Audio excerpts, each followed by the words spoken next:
کریں، مسلمان توحید پرستی ہوتے ہیں، لیکن کسی کے بارے میں پہلے سے پتہ ہو کہ یہ مشرک ہے، بغیر کسی تعویل کے یا رسول اللہ مدد کا نعرہ لگاتے ہیں، ان کا یہ عقیدہ ہے کہ جب بھی ہم جہاں سے بھی نبی کو مدد کے لیے پکاریں گے، نبی ہماری مدد قبر میں بیٹھے بیٹھے یعنی قبر میں آرام کرتے ہوئے بھی آپ صلی اللہ علیہ وسلم ہماری مدد ہر جگہ کر سکتے ہیں، آپ کو اللہ تعالیٰ نے تمام طرح کے اختیارات دے رکھے ہیں۔ یہ تو خالص شرکی عقیدہ ہے۔ تو ایسا عقیدہ اگر کسی کا ہے تو، یا کسی غوث اعظم کے بارے میں یہ عقیدہ ہو، یا کسی بزرگ ولی کے بارے میں یہ عقیدہ ہو، تو پھر ایسے شخص کی قربانی میں اگر آپ نے شرکت کر لی تو، یا سیدنا حسین یا حضرت علی کے بارے میں یہ عقیدہ ہو کہ سیدنا علی کو اللہ نے اختیارات دے رکھے ہیں، جب چاہیں جہاں سے چاہیں مدد کر سکتے ہیں، اور اسی بیس پہ وہ یہ علی مدد کہنا جائز سمجھتا ہو، اور اس عقیدے کے ساتھ یہ علی مدد کہنا، تو کوئی بھی ہو، چاہے سنی ہو، شیعہ ہو،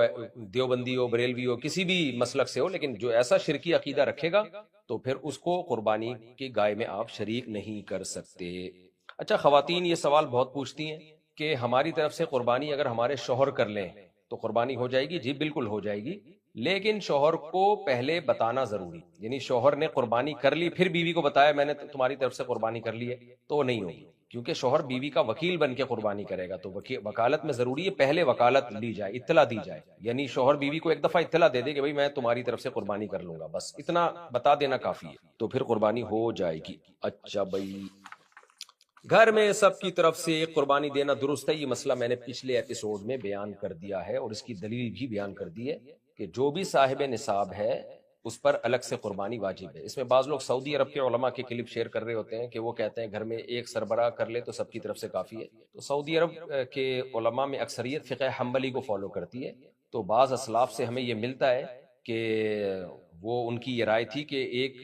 گھر کے سربراہ کی طرف سے قربانی سب کی طرف سے کافی ہے، تو یہ بعض اسلاف کی رائے تھی، تو امام احمد ابن حنبل نے اسی رائے کو فالو کیا، اور سعودی عرب میں فقہ حنبلی رائے دے تو وہ اسی رائے کو لیتے ہیں، لیکن دلیل کے لحاظ سے دیکھا جائے اور ہمارے ملک میں جو فقہ رائج ہے وہ فقہ حنفی رائج ہے، اور دلیل کے لحاظ سے جو صحیح حدیث ہے اس سے ہمیں پتہ چلتا ہے کہ سربراہ کی طرف سے کافی نہیں ہے، بلکہ جو بھی صاحب نصاب ہے، جو بھی یعنی مالدار ہے، اس پر قربانی واجب ہے، کیونکہ نبی سے ہمیں صراحتاً حدیث میں ایسا نہیں ملتا، اور اسلاف میں بھی یہ مسئلہ اختلافی تھا، تو جیسے بعض اسلاف اس کے قائل ہیں کہ گھر کے سربراہ کی طرف سے کافی ہے، تو بعض اسلاف اس کے بھی قائل ہیں کہ نہیں جی، جو بھی صاحب استطاعت ہے اس پر قربانی واجب ہے، اور حدیث میں آتا ہے من وجد سعۃ لیضحی فلم یضحی فلا یقربن مصلانا، جس کے پاس بھی گنجائش ہو قربانی کی وہ قربانی نہ کرے، وہ ہماری عیدگاہ میں نہ آئے، تو اس میں نبی نے کوئی فرق نہیں کیا سربراہ اور غیر سربراہ کا۔ اور دوسری بات یہ کہ ویسے بھی اسلام میں ایک کی عبادت دوسرے کی طرف سے کافی ہوتی نہیں ہے، اس کی کوئی نظیر بھی نہیں ملتی ہمیں، جو بھی عبادت یعنی ایک کی زکوٰۃ دوسرے کی طرف سے کافی نہیں ہوتی، ایک کا صدقہ دوسرے کی طرف سے کافی نہیں ہوتا، ایک کی نماز دوسرے کی طرف سے کافی نہیں ہوتی،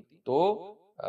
ہر شخص پر اپنے طور پر عبادت کی ادائیگی واجب ہوتی ہے۔ ہاں، وکیل بن کے کر سکتے ہیں کہ بیوی پر قربانی لازم ہے، اگر اس کے پاس گولڈ ہے، مالدار ہے، تو وہ شوہر کو اجازت دے دے کہ آپ میری طرف سے قربانی کر دیں، پھر کافی ہو جائے گی، پھر وہ کرے گا تو بیوی کی قربانی ہو جائے گی، لیکن اپنی الگ کرنی پڑے گی اگر مالدار ہے، اور بیوی کی طرف سے الگ کرنی پڑے گی۔ اور ویسے بھی اسلاف کے دور میں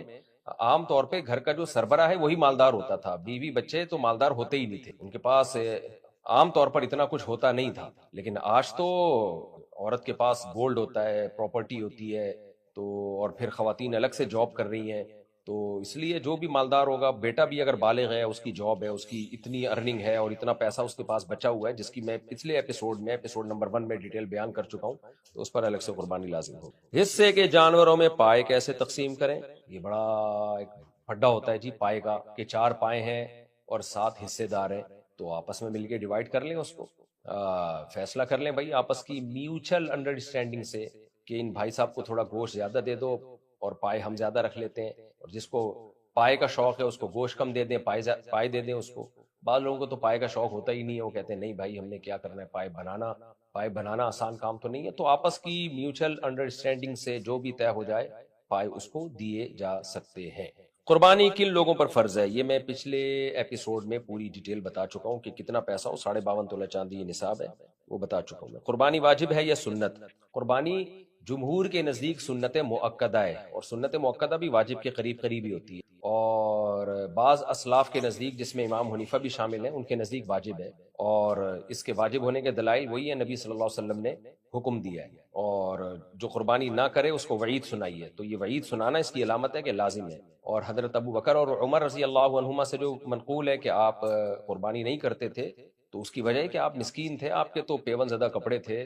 تو آپ کیسے قربانی کرتے؟ آپ کے تو پاس اتنا پیسہ ہی نہیں ہوتا تھا کہ اضافی کھانا گھر میں بن جائے، تو وہ بکرا کہاں سے خریدتے اور گائے کہاں سے خریدتے، حصہ کہاں سے ڈالتے ہوتے؟ باقی اس کا بھی میں جواب پچھلے ایپیسوڈ میں ڈیٹیل سے دے چکا ہوں، وہ آپ دوبارہ سن لیں۔ قربانی کے گوشت کے 3 حصے کرنا لازم ہے یا خود رکھ سکتے ہیں؟ 3 حصے کرنا لازم نہیں ہے، 1/3 حصہ بہتر ہے کہ غریبوں میں تقسیم کر دیں، لیکن اگر آپ خود غریب ہیں یا آپ کا خاندان، جس کو ہندی میں پریوار کہتے ہیں، بڑا ہے، تو پھر مستحب یہی ہے کہ اپنے خاندان کو پہلے آپ ترجیح دیں ان کو، کیونکہ بعض بیچارے ایسے ہوتے ہیں غریب خاندان، فیملی بڑی ہے، وہ پورے سال ان کو پوری طرح سے گوشت کھانے کو نہیں ملتا، تو پھر فقہا نے مسئلہ بیان کیا ہے کہ ایسا غریب خاندان جس کی فیملی بڑی ہو، اگر انہیں بقرعید میں قربانی کی ہے تو پھر اپنے بچوں ہی کو سارا گوشت کھلا دینا یہ زیادہ بہتر ہے، کیونکہ ان کا حق پہلے۔ ہاں مالدار لوگ جو ہیں وہ 1/3 کوشش کریں، صدقہ کریں، کیونکہ قرآن میں اللہ نے فرمایا فَكُلُوا مِنْهَا وَأَطْعِمُوا الْبَائِسَ الْفَقِيرَ، خود بھی کھاؤ اور غریب اور مسکینوں کو بھی کھلاؤ۔ کیا قربانی کا گوشت اسٹور کیا جا سکتا ہے؟ جی بالکل کیا جا سکتا ہے، جائز ہے۔ ابتدائی اسلام میں حکم یہ تھا کہ ایام تشریق کے اندر اندر گوشت کھا لیں، اسٹور نہیں کر سکتے، لیکن بعد میں اس حکم کو منسوخ کیا گیا اور اسٹور کرنے کی بھی اجازت دے دی، کر سکتے ہیں آپ اسٹور۔ غیر مسلم کو قربانی کا گوشت دینا کیسا ہے؟ جائز ہے، دے سکتے ہیں، آپ کے اڑوس پڑوس میں کوئی غیر مسلم رہتا ہے اس کو بھی بھیج سکتے ہیں آپ۔ کیا عید کی نماز سے پہلے قربانی کی جا سکتی ہے؟ نہیں، نبی نے فرمایا جس نے عید سے پہلے قربانی کر دی نماز سے پہلے تو یہ گوشت ہے، حلال گوشت ہے، یہ بقرعید کی قربانی نہیں ہے، تو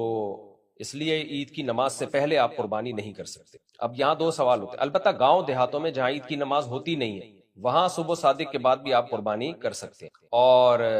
اب یہ ایک بڑا مسئلہ ہے کہ شہر میں تو بہت ساری عید کی نمازیں ہو رہی ہوتی ہیں، تو کون سی عید کی نماز کے بعد آپ قربانی کر سکتے ہیں؟ آپ کی مسجد میں ہو سکتا ہے 8 بجے ہو، ادھر 8:30 بجے ہو، ادھر 7:30 بجے ہو، تو بہتر تو یہی ہے کہ آپ جہاں عید کی نماز پڑھتے ہیں وہاں جب تک عید کی نماز نہ ہو جائے آپ قربانی نہ کریں، لیکن پورے شہر میں اگر کہیں بھی عید کی نماز ہو گئی ہے تو اس کے بعد آپ نے قربانی کی تو قربانی ادا ہو جائے گی۔ قربانی کا جانور اگر مر جائے تو کیا کریں؟ اگر مالدار نے قربانی کا جانور خریدا اور مر گیا وہ جانور تو مالدار پر لازم ہے دوسرا جانور خریدو بھائی، اور اگر غریب آدمی نے قربانی کا جانور خریدا اور وہ مر گیا تو بس اب اس پر قربانی لازم نہیں ہے۔ اچھا بھائی، نابالغ اولاد کی طرف سے قربانی کرنا جائز ہے؟ دیکھیں نابالغ اولاد کی طرف سے جب ہم قربانی کرتے ہیں تو وہ ہوتی بالغ لوگوں کی طرف سے ہی، جیسے باپ کہتا ہے میں نے ان تینوں بچوں کی طرف سے کر رہا ہوں، تو ہوتا وہ باپ کی طرف سے ہی، بس وہ ایک الفاظ ہوتے ہیں کہ ان تینوں بچوں کو بھی ہم گویا ثواب میں شریک کر رہے ہیں، تو ورنہ نابالغ کی طرف سے نہیں ہوتی، ہوتی بالغ کی طرف سے۔ بھینس کی قربانی سے متعلق ضروری پیغام؟ پیغام تو آپ نے ایسے لکھا ہے جیسے کوئی انڈیا کو آپ پیغام دینا چاہ رہے ہیں، یونائٹڈ نیشن کی طرف سے کوئی پیغام آیا نیا۔ یوں کہیں کہ بھینس کی قربانی کیوں جائز ہے؟ بھینس کی قربانی جائز ہے، اس پر امت کا اجماع رہا ہے، اب بعض اہل حدیث حضرات نے اس میں اختلاف کیا، لیکن ماضی کے جو اہل حدیث ملتے ہیں وہ بھی جائز سمجھتے تھے، ماضی میں جو اہل حدیث تھے تو ان کی کتابوں میں بھی اس کا جواز لکھا ہے، اس کے جواز پر اجماع ہے، اور اجماع کی وجہ کیا ہے، اس کی لاجک کیا ہے کہ بھینس کو گائے کی قسم میں داخل کیا گیا۔ اب یہاں پر ہو سکتا ہے کسی ڈاکٹر کو اعتراض ہو کہ میڈیکلی تو بھینس اور گائے کی جنس الگ ہے، دیکھو شریعت میڈیکل کو نہیں دیکھتی، شریعت یہ دیکھتی ہے کہ گائے کی قربانی جن وجوہات پہ جائز ہے وہ تمام کے تمام وجوہات بھینس میں بھی پائی جاتی ہیں۔ گائے دودھ دیتی ہے، گائے گھاس کھاتی ہے، جگالی کرتی ہے، اور نسل کے لیے رکھا جاتا ہے اس کو، اور سب سے بڑی بات یہ کہ چوپایا ہے اور گھریلو ہے، یعنی پالتو جانور ہے، جنگلی نہیں ہے، تو بھینس میں بھی یہ ساری چیزیں گائے والی پائی جاتی ہیں۔ ٹھیک ہے اس کی ایک الگ نوعیت کی وجہ سے اس میں بہت ساری کوالٹی اس سے گائے سے الگ ہے، لیکن شریعت اتنی پیچیدگیوں میں نہیں جاتی، تو اہلی ہے، یعنی اہلی کا مطلب وحشی نہیں ہے، تبھی آپ دیکھیں جو جنگلی گائے ہے اس کی قربانی جائز نہیں ہے، جنگلی جانوروں کی قربانی نہیں ہوتی، تو اس لیے بھینس کو لاحق کیا گیا ہے گائے کے ساتھ، یعنی الگ سے اس کے لیے نس نہیں ہونی چاہیے، نس کی ضرورت نہیں ہے، گائے کی جواز کی جو دلائل ہیں تو بھینس کو گائے ہی کی قسم میں شرعی طور پر شامل کیا گیا ہے، تو ہمیشہ سے اس کی قربانی کو علماء فقہا جائز کہتے رہے ہیں، جاموس عربی میں کہتے ہیں بھینس کو، تو اس کے اب ٹھیک ہے بعض اہل حدیث نے اس میں اختلاف کیا ہے، وہ ان کا اپنی ذاتی رائے ہے، لیکن ایک مسئلے پر جب اجماع ہو جاتا ہے تو اس سے اختلاف کی پھر اجازت نہیں ہوتی، تو بھینس کی بھی جائز ہے، بھینسے کی بھی جائز ہے، جائز ہے۔ کیا عید کی نماز سے پہلے قربانی کی؟ یہ مسئلہ بتا دیا، قربانی کا مر جائے اگر یہ بتا دی، قربانی کا جانور اگر چوری ہو جائے تو کیا کریں؟ چور کو پکڑیں، قربانی کا جانور اگر چوری ہو جائے تو سب سے پہلے چور کو پکڑیں، اور دوسری بات یہ کہ اگر مالدار کا جانور چوری ہوا ہے تو مالدار پہ لازم ہے دوسرا جانور خرید کے قربانی کرے، اور اگر غریب آدمی تھا اس نے شوق میں جانور خرید لیا اور جانور چوری ہو گیا تو بس وہ ویسے ہی اللہ اس کو قربانی کا ثواب دے دے گا. اس کی مرضی ہے دوبارہ خریدے تو ٹھیک ہے, نہیں خریدے تو بھی ثواب مل جائے گا اس کو, اس پر لازم نہیں ہے کہ دوبارہ خریدے. قربانی کے جانور میں عقیقہ کر سکتے ہیں؟ جی کر سکتے ہیں, لیکن عقیقے کا حصہ الگ سے ڈالنا پڑے گا آپ کو. یہ نہیں ہو سکتا کہ ایک ہی حصہ بقرعید کی قربانی کا بھی ہے اور اسی حصے میں عقیقے کی نیت بھی کر لے, نہ. ہاں ایک گائے ہے اس میں ایک حصہ بقرعید کی قربانی کا اور ایک حصہ عقیقے کا, یا 2 حصے عقیقے کے, یہ جائز ہے. قربانی کا جانور کیا لا کر اسے بعد میں بیچ سکتے ہیں؟ اس کا جواب یہ ہے کہ بیچ تو سکتے ہیں, لیکن بیچنے کے بعد کیا کریں گے؟ اگر مالدار آدمی نے قربانی کا جانور خریدا, بعد میں اس کا خیال جتنے کا بھی بکے تو کم کا بکے زیادہ کا بھی بات نہیں ہے, دوسرا جانور خرید لے کیونکہ قربانی اس پہ بہرحال واجب ہے, چاہے سستا جانور خریدے مہنگا. البتہ بہتر یہ ہے کہ اگر اس نے وہ جانور مہنگا بیچا ہے تو پروفٹ کو صدقہ کر دے, بہتر یہ ہے. جیسے 1 لاکھ کی گائے خریدی یا بکرا خریدا اور بیچ دیا 1,20,000 میں, تو بہتر یہ ہے کہ 20,000 روپے صدقہ کرے. اگر یہی کام غریب آدمی نے کیا تو پھر بہتر نہیں ہے, بلکہ اس پر واجب ہے کہ وہ قیمت صدقہ کرے. وجہ کیا ہے کہ دیکھیں مالدار آدمی پر پہلے سے قربانی لازم ہوتی, وہ جب قربانی کا جانور خریدتا ہے تو خریدنے سے کچھ واجب نہیں ہوتی اس پہ الگ سے, اور نہ قربانی اس جانور ہی کی واجب ہوتی ہے. اس کو ہر وقت یہ رائٹ ہے یہ جانور بیچ دے دوسرا لے لے. لیکن جب غریب آدمی نے قربانی کا جانور قربانی کی نیت سے خریدا تو غریب پر واجب نہیں تھی قربانی, لیکن جب وہ قربانی کی نیت سے خریدے گا تو یہ بھی ایک طرح کی نظر ہے, منت ہے, گویا کہ اللہ میں نے اب یہ لازم کر لیا کہ میں یہ جانور تیری راہ میں قربان کروں گا, تو اب اس جانور پہ وہ پروفٹ نہیں کما سکتا. لہذا اگر اس نے 1 لاکھ کا جانور خریدا اور 1,10,000 کا بیچ دیا تو 10,000 روپے کا بہتر تو یہ ہے کہ وہ 10,000 روپے اس 1 لاکھ میں ملا کے اب 1,10,000 کا جانور خریدے, یا پھر وہ 10,000 روپے صدقہ کر دے. یعنی وہ 10,000 پروفٹ کے طور پہ یوز نہیں کر سکتا, کیونکہ اگر اس کو اجازت دے دی جائے کہ آپ 10,000 روپے استعمال کر سکتے ہیں تو اس کا مطلب یہ ہوا کہ آپ نے قربانی کے جانور پہ پروفٹ کمایا, حالانکہ وہ تو اللہ کے نام کر چکے تھے آپ, اب اس پہ پروفٹ نہیں کمایا جا سکتا. ہاں اگر اس نے سستا بیچ دیا, لاس ہوا ہے اس کو, جیسے 1 لاکھ کا جانور 80,000 میں بیچا تو پھر اب 80,000 کا جانور خرید لے, اس کی قربانی کر لے, کیونکہ پروفٹ تو کوئی ہوا نہیں اس کو. لیکن اگر پروفٹ ہوگا تو اس پروفٹ کو سے بھی قربانی ہی کرنی پڑے گی یا اس کو صدقہ کرنا پڑے گا. لیکن امیر آدمی اگر جانور خریدتا ہے تو اس پر تو اس جانور خریدنے سے واجب نہیں ہوئی ہے, بلکہ پہلے سے ہی واجب تھی, تو اس پر تو جائز تھا کہ کوئی بھی جانور قربان کر دیتا, تو وہ اگر جانور بیچ دیتا ہے تو کوئی حرج نہیں ہے, لیکن بہتر نہیں ہے بہرحال. ہاں یہ بھی ایک بات ہے کہ جو لوگ کرتے ہیں قربانی کی نیت سے جانور پالتے ہیں, تو خوب سمجھ لیں جانور اگر قربانی کی نیت سے خریدا نہیں ہے, محض پالا ہے, تو پالنے سے بھی وہ جانور لازم نہیں ہو جاتا, بقرعید کے دن اس کو چینج بھی کر سکتے. یہ احکام ہے خریدنے کے. خلاصہ کیا نکلا, امیر آدمی اگر خریدے گا تو جیسے چاہے تصرف کرے, غریب جب خریدے گا تو پھر اس پر لازم ہوگا یہی جانور قربان کرے وہ, اور اگر پروفٹ رکھ کے بیچ دیا تو پروفٹ اصل پیسوں میں ملا کے نیا جانور لے یا پروفٹ کو صدقہ کرے. عمر کی عمر کتنی ہونی چاہیے؟ میرا خیال ہے سوال ریپیٹ ہوا ہے, پچھلے ایپیسوڈ میں ریکارڈ کروا چکا ہوں. 2 سال گائے اور بھینس اور اونٹ کے لیے 5 سال, گائے بھینس بیل کے لیے 2 سال, اور بکرا کے لیے 1 سال, اور دمبا اگر موٹا تازہ ہے تو 6 مہینے کا بھی چلے گا, ورنہ دمبا بھی 1 سال. کیا جس کے پاس سونا ہو کیا ان پر قربانی واجب ہے؟ جی اگر 52.5 تولے چاندی کے برابر سونا ہے اور کچھ کیش اماؤنٹ بھی تھوڑی بہت ہے, جو کہ ہوتی ہی ہے لوگوں کے پاس, تو واجب ہوگی, لیکن اس میں سے قرضے اور مہینے کے خرچے ورچے مائنس کر کے, جو پچھلے ایپیسوڈ میں اس کا جواب بھی میں ڈیٹیل سے. کان, دم یا سینگ کٹے ہوئے جانور کی قربانی بتایا جا چکا ہے, آدھا یا آدھے سے زیادہ کان کٹا ہوا ہے تو قربانی نہیں, دم آدھی یا آدھی سے زیادہ کٹی ہوئی ہے تو قربانی نہیں ہوگی, سینگ جتنا بھی کٹا ہوا وہ قربانی ہوتی ہے, لیکن اگر جڑ سے اکھڑا ہوا ہے اور اتنا اکھڑا ہے کہ زخم اس کے دماغ تک پہنچ گئے تو بھی قربانی نہیں ہوگی, ادروائز سینگ بالکل جڑ سے نہ ہو تو بھی ہو جاتی ہے قربانی. فکس ڈپازٹ رکھنے والوں پر قربانی واجب ہوگی؟ جی ہاں, حرام کام انہوں نے کیا, بینک میں فکس ڈپازٹ پہ پیسے رکھیں, لیکن پیسے تو انہی کے ہیں نا. ہاں جو اضافی سود آئے گا اس پہ قربانی نہیں ہوگی, بلکہ اس پہ تو قربانی جائز ہی نہیں ہے, حرام سے اللہ قربانی قبول نہیں کرتے. لیکن جو آپ کی اماؤنٹ اصل بینک میں پڑی ہوئی ہے وہ اگر 52.5 تولے چاندی کے برابر ہے تو پھر لازم ہے. قربانی اور زکوٰۃ کے نصاب میں کیا فرق ہے؟ زکوٰۃ کے نصاب میں 4 چیزیں دیکھی جاتی ہیں, سونا, چاندی, مال تجارت, نقدی, جبکہ قربانی کے نصاب میں 5 چیزیں دیکھی جاتی ہیں, سونا, چاندی, مال تجارت, نقدی اور اضافی سامان جو پورے سال استعمال ہی نہیں ہوتا, چاہے پلاٹ کی شکل میں ہو, گھر کی شکل میں ہو, نہ وہ گھر کرائے پہ دیا ہوا ہے بس ویسے ہی پڑا ہوا ہے, یا ڈنر سیٹ ہے پورے سال استعمال ہی نہیں ہوتا, تو ان سب چیزوں کی ویلیو لگا کے 52.5 تولے چاندی کے اگر برابر ہیں تو قرضے مرضے مائنس کیے جائیں گے اور ضروری خرچے بھی مائنس کیے جائیں گے, تو اس پہ قربانی واجب ہے. زکوٰۃ میں تو سال گزرنا ضروری ہے, اس میں سال گزرنا ضروری نہیں ہے, اور زکوٰۃ میں صرف قرض مائنس کیے جاتے ہیں, جبکہ قربانی کے نصاب میں آپ جو گھر کا راشن جو اس مہینے آئے گا وہ ضروری خرچے بھی مائنس.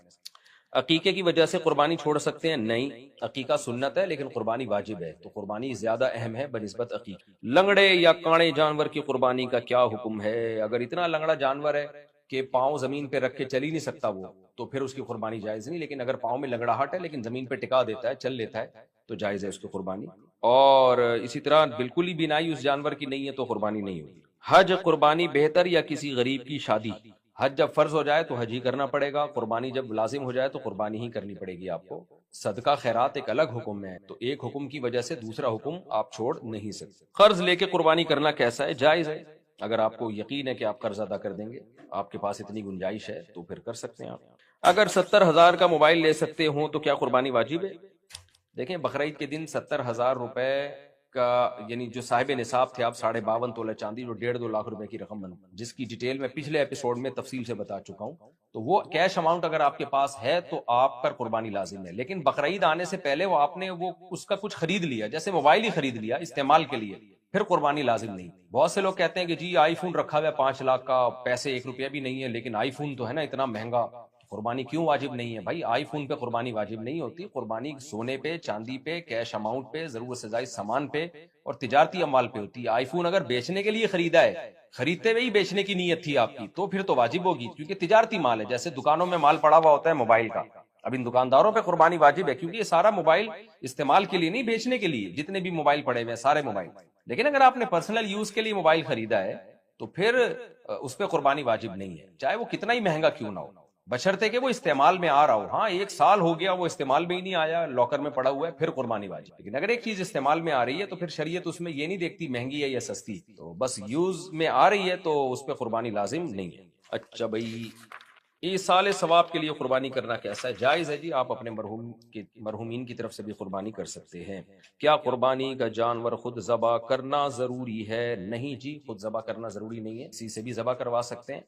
البتہ جو ذبح کرے مسلمان ہو یا اہل کتاب میں سے ہو۔ آج کل بعض لوگ مشرک ہوتے ہیں اور ان کے عقیدے ہی صحیح نہیں ہوتے، ان لوگوں سے قربانی کروا رہے ہوتے ہیں، تو وہ ٹھیک، بہتر یہی ہے کہ خود حلال کریں۔ باقی قصائی اگر مسلمان ہے تو اس سے بھی ذبح کرا سکتے ہیں، اور تکبیر کہنا ضروری ہے۔ قرض دار قربانی کر سکتا ہے؟ جی کر سکتا ہے، اگر اس کو یقین ہے کہ میں قربانی کر کے، ایسا نہیں ہوگا کہ میں لوگوں کا قرض پی جاؤں، تو پھر ادا کر سکتا ہے، لیکن اگر اس کو خطرہ ہے کہ میں نے قربانی کی تو قرض ادا کرنے کے قابل میں نہیں رہوں گا، پھر جائز نہیں۔ کیا پلاٹ کے مالک پر قربانی واجب ہوگی؟ اگر پلاٹ استعمال میں ہے ہی نہیں، پورا سال پڑا ہے، کوئی اس کا کچھ بھی نہیں ہے، نہ بیچ، آپ اس کو گھر بنا رہے ہو نہ رینٹ پہ دیا ہوا ہے، تو پھر اس پہ بھی قربانی لازم ہے۔ اچھا بھائی، خراب تھن والے جانور کی قربانی بھی ہو چکا ہے، اگر گائے کے 2 تھن خراب ہیں تو قربانی نہیں ہوگی، 1 تھن خراب ہے تو ہو جائے گی۔ بکری کا 1 تھن بھی خراب ہو تو بھی قربانی نہیں ہوتی۔ حاملہ بکری یا حاملہ یعنی حمل والی گائے کی قربانی، جس کے پیٹ میں بچہ ہو، یہ بھی سوال بہت پوچھا جاتا ہے۔ تو اگر پریگننسی ہے کسی گائے کو یا بکری کو یا دمبی کو اور اس کی ولادت کا وقت آ چکا ہے، یعنی بچہ بالکل بن کے تیار ہو گیا، ابھی ولادت ہونے والی ہے، پھر بہتر یہ ہے کہ ایسی جانور کی قربانی نہ کی جائے، بہتر ہے، جائز ہے لیکن بہتر یہ ہے کہ نہ کی جائے۔ اور اگر ایسا نہیں ہے، ولادت کا وقت ابھی نہیں آیا، تو پھر بلا کراہت جائز ہے، اس میں کوئی حرج نہیں۔ باقی اگر ایسی جانور کی گائے کی قربانی کسی نے کر دی تو بچے کا کیا ہوگا؟ تو بچہ، بعض فقہا کے نزدیک تو جانور جب آپ نے ذبح کر دیا تو وہ ذبح کرنا بچے کا بھی ذبح کرنا کہلائے گا، اور بچے کو الگ سے ذبح کرنا ضروری نہیں ہے، بلکہ بچے کا گوشت بھی آپ کھا سکتے ہیں اگر وہ مر گیا۔ لیکن احناف کے نزدیک یہ ہے کہ اس بچے کا ذبح کرنا بھی ضروری، اگر وہ مر گیا تو آپ نہیں کھا سکتے، اس کو ذبح کرنا ضروری۔ اور دیگر فقہا کی دلیل ہے زکوٰۃ الجنینی زکوٰۃ امہا، کہ بچے کا ذبح کرنا اس کی ماں کا ذبح کرنا ہی۔ اس حدیث سے انہوں نے استدلال کیا کہ بھئی جو ماں کو ذبح کر دیا تو بچہ بھی خود بخود ذبح ہی کہلائے۔ احناف چونکہ قرآن کو بہت زیادہ ویلیو دیتے ہیں، احناف کہتے ہیں کہ اللہ نے مردار کو حرام قرار دیا ہے، بغیر ذبح کیے ہوئے جانور کو حرام قرار دیا ہے، تو اس میں یہ بچہ بھی آتا ہے۔ بچے میں جب زندگی تھی اور اس کو ذبح نہیں کیا آپ نے اور مر گیا تو وہ مردار میں ہی داخل ہے۔ تو چونکہ حدیث خبر واحد ہے، تو جب بھی وہ قرآن کے خلاف ہوتی ہے تو حناف اس حدیث میں تعویل کرتے ہیں، یہ اصول ہے فقہ کا۔ تو وہ یہ کہتے ہیں کہ بچے کو، حدیث میں جو آتا ہے بچے کا ذبح کرنا، ماں کا ذبح کرنا بچے کا ذبح کرنا ہے، تو وہ کہتے ہیں کاف حرف تشبیہ یہاں محذوف ہے، زکوٰۃ الجنینی کا زکوٰۃ امہا، یعنی وہ دونوں سیم ہے۔ کیا مطلب؟ ان کو ذبح کرنے کا طریقہ سیم ہے، جیسے ماں کو آپ نے ذبح کیا ایسے ہی بچے کو ذبح کریں گے۔ تو اگرچہ یہ تعویل ہے حدیث میں، لیکن تعویل صرف عقل کی بیس پہ نہیں کی ہے، بلکہ قرآن میں چونکہ مردار کو حرام قرار دیا اللہ تعالیٰ نے، تو وہ بھی تو ایک جانور ہے۔ اختلافی مسئلہ ہے، جب اختلافی مسئلہ ہو تو اس میں ایک فقہ کو فالو کرنا چاہیے، دوسرے کو ملامت نہیں کرنی چاہیے۔ تو بر صغیر میں چونکہ زیادہ تر فقہ حنفی ہی کو فالو کیا جاتا ہے، تو اس لیے جب آپ نے گائے کو یا بکری کو ذبح کیا تو اس کے پیٹ سے اگر بچہ نکلا ہے تو پھر اس کو بھی ذبح کر دیں، تاکہ اس کا گوشت بھی آپ کے لیے حلال ہو جائے۔ لیکن بہتر یہی ہے کہ جس گائے یا بکری کے بچہ جننے کا وقت آ جائے اس کو قربان نہ کیا جائے، جائز ہے بہرحال۔ دوسرا مسئلہ یہ ہے کہ لوگ یہ بہت پوچھتے ہیں کہ وہ معصوم گائے ہے بیچاری، یعنی معصوم بچہ ہے، اس کو کیوں ذبح کر دیا، اس کا کیا قصور؟ تو دیکھیں